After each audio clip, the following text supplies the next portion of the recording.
నమస్కారం అండి. This is hashtag you. Tuni పాప మిస్సింగ్ కేసు 30 రోజులకు దేకింది ఈ రోజు దాకా. ఇక్కడ ప్రభుత్వం, పోలీసులు చాలా యాక్టివ్‌గా వర్క్ చేస్తున్నారు. ఈ కేసుని తీసుకుంటే గనక ఫస్ట్ డే నుంచి 30థ్ దాకా అదే సిన్సియారిటీ పోలీసుల్లో కనిపిస్తుంది. ఎక్కడా వెనకడుగేయలా. పోస్టర్‌లు వాళ్ళే పెడుతున్నారు. ప్రతి చోట అప్‌లోడ్ చేస్తున్నారు. ఇది కాకుండా ప్రతి ఆటో రిక్షాని, విశాఖపట్నంలో కూడా సీసీటీవీ ఫుటేజుల్ని ప్రతి ఒక్కటి గాలిస్తూనే ఉన్నారు. ఇప్పటిదాకా వైసీపీ వాళ్ళు ఇంటర్ఫియర్ అయిన దాఖలాలు లేవు. కానీ జగన్మోహన్ రెడ్డి ట్వీట్ చూస్తే మాత్రం తానే ఇంటికి తీసుకొచ్చి దింపుతాడేమో అన్న ఆశ కలిగిస్తుంది జనాలకి ఈరోజు. తుని మిస్సింగ్ కేసులో ఈ రోజు దాకా అంటే 30 రోజు వచ్చింది కాబట్టి హే రామ్ సేవ్ ఆంధ్రప్రదేశ్ అని కొత్తగా హిందుత్వ మతాన్ని తీసుకుని హే రామ్ అంట. Okay great. సేవ్ ఆంధ్రప్రదేశ్ అని చెప్పి చంద్రబాబు నాయుడు దుష్ట పరిపాలన అని చెప్పిన దాంట్లో ఒక అన్నిటిని దులుపుదామని ఒక ట్వీట్ రాశాడు. అంతకంటే ఎక్కువ ఓపిక లేదు అతనికి. కాకినాడ తుని మిస్సింగ్ కేసు గురించి అతను వచ్చాడు. ఈ రోజు దాకా వాళ్ళ మాజీలు ఎవరన్నా వెళ్ళి కనీసం పరామర్శించారా? లేకపోతే జగన్మోహన్ రెడ్డికి ఇంతే ఇంపాక్ట్ నేనే తీసుకురావాలి తుని పాపని డిసైడ్ అయితే వైసీపీ నుంచి ప్రభుత్వం వాళ్ళు ₹1,00,000 అనౌన్స్ చేశారు. నువ్వు పోనీ 1,00,000 10,00,000 అనౌన్స్ చేసావా? మిస్సింగ్ కేసు కింద ఈ పాప దొరికితే వైసీపీ నుంచి 10,00,000 ఇస్తామని అది ఉండదు. ఇంకా చాలా విచిత్రం ఏంటంటే జగన్మోహన్ రెడ్డి టెన్యూర్లో మీకు ఒక స్లైడ్ వస్తుంది చూడండి. 2019లో 2,746 మంది పిల్లలు మిస్ అయిపోయారు. 2020లో 2,745, 2021లో 3,720, 2022లో 4,200 అప్రాక్సిమేట్లీ, 2023లో 4,433. ఇక్కడ మనం చూసుకుంటే ఎన్సీఆర్బీ ఇచ్చిన ఫిగర్స్ చూసుకుంటే కనుక 2019 నుంచి 2023 దాకా 17,800 చైల్డ్ మిస్సింగ్ జగన్మోహన్ రెడ్డి టెన్యూర్లో జరిగింది.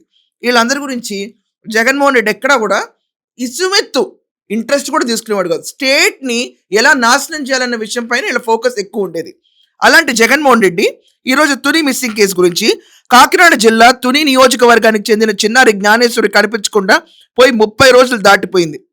దాట్లా నువ్వు ట్వీట్ పెట్టే టైంకి 30 రోజులు అవ్వలా, 29. ఆత్రం ఆగలేవు దీంట్లో కూడా. పొలిటికల్లీ మైలేజ్ గెయిన్ చేయాలంటే ఈ చిన్నపిల్లని వాడుకోవాలా? ఇక్కడ ఏమంటాడు, ఇప్పటికైనా పాప ఆచూకు తేలలేదు. తన కూతురు ఫోటోలు పట్టుకొని ఆ తండ్రి వీధి తిరుగుతున్నాడు. పాప తల్లి ఆ బాధ తట్టుకోలేక తీవ్ర అనారోగ్యానికి గురైంది. ఒక చిన్నారి ఆచూకీ కనుగోడలేని ప్రభుత్వం విఫలమైతే ఇక ప్రజల భద్రతకు భరోసా ఎలా ఇవ్వగలుగుతారు? ఇది జగన్మోహన్ రెడ్డి రాసిన ట్వీట్. ఇక్కడ నాకు అర్థం కావట్లేదు. వాళ్ళ ఫాదర్ ఏజెన్సీ ఏరియాలో సిహెచ్ అగ్రహారంలో చుట్టుపక్కల ఆయన ఆ పాప ఫోటోను అతికిస్తున్నారు. ప్రభుత్వం వారు రిలీజ్ చేసిన తర్వాత ప్రతి ఒక్క పోర్టల్లో ఫోటో ఉంది. కానీ జగన్మోహన్ రెడ్డి దీన్ని పొలిటికలైజ్ చేసి ఈరోజు పాప గురించి రాష్ట్ర ప్రభుత్వం ఎక్కడా పట్టించుకోలేదు. ఏం మాట్లాడుతున్నాడండి కూర్చుని? నిజంగా సెన్స్ ఉందా? అసలు మొదటి రోజు నుంచి ఎక్కడన్నా జగన్మోహన్ రెడ్డి విషయం పైన స్పందించాడా?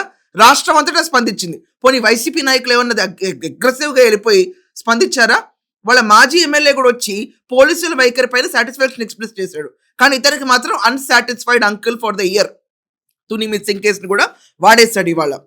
లిటరలీ చెప్పాలంటే drone squad, anti Naxal squad, dog squad, thermal drones, ఇంకా హనుమాన్ బృందం, ఫారెస్ట్ డిపార్ట్మెంట్ ఇంటర్ఫియర్ అయింది. ప్రతి ఒక్కళ్ళు వెతుకుతానే ఉన్నారు. ఇది ఒక మిస్టీరియస్ మిస్సింగ్ కేస్. ఈ కేసు 30 రోజులు దాటింది. ఎవరికి ఇప్పుడు దాకా పాప ఆచూకీ తెలియలేదు. అయినా జగన్మోహన్ రెడ్డి దీన్ని కూడా వాడుకుందామని చూస్తే హ్యాట్స్ ఆఫ్. 30 రోజుల నుంచి ప్రయత్నించుంటే జగన్మోహన్ రెడ్డి ప్రతిరోజు ప్రభుత్వాన్ని ప్రశ్నించుంటే, తన యాక్టివ్గా పార్టిసిపేట్ చేస్తుంటే, తన బృందం టీము వైసీపీ నేతలందరూ అర్జెంటుగా ఇంకోటి మీద పడే అడవకుండా కాకినాడ తుని కేసు మీద మైండ్ పెట్టుంటే ఈరోజు ఈ ట్వీట్కి ఒక అర్థం ఉండేది. ఇది పోనీ నువ్వు చేయలేదు. కనీసం 10,00,000 అనౌన్స్ చేయి. ధనిక పార్టీ నీది ఎలక్ట్రల్ బాండ్స్లో, అది కూడా చేయడు. ఈరోజు ఒక ట్వీట్ పెట్టి దీన్ని ఒక పొలిటికలైజ్డ్ ఈవెంట్ కింద చేసి పారిపోతాడంతే. సో ఏమో జగన్మోహన్ రెడ్డి తుని పాపని తీసుకొచ్చి వెతికి తీసుకొస్తాడేమో, ఇంటి దగ్గర దిగబెడతాడేమో. కనీసం వాళ్ళ అమ్మా నాన్నకు ఒక ఫోన్ కూడా చేసి ఇప్పుడు దాకా పరామర్శించుతున్నారు. ఈ కేసుని ట్విట్టర్లో వాడుకుంటున్నాడంటే దీనిపైన మీ ఒపీనియన్ ఏంటో ఖచ్చితంగా స్పందించండి. That's all for now. Thank you.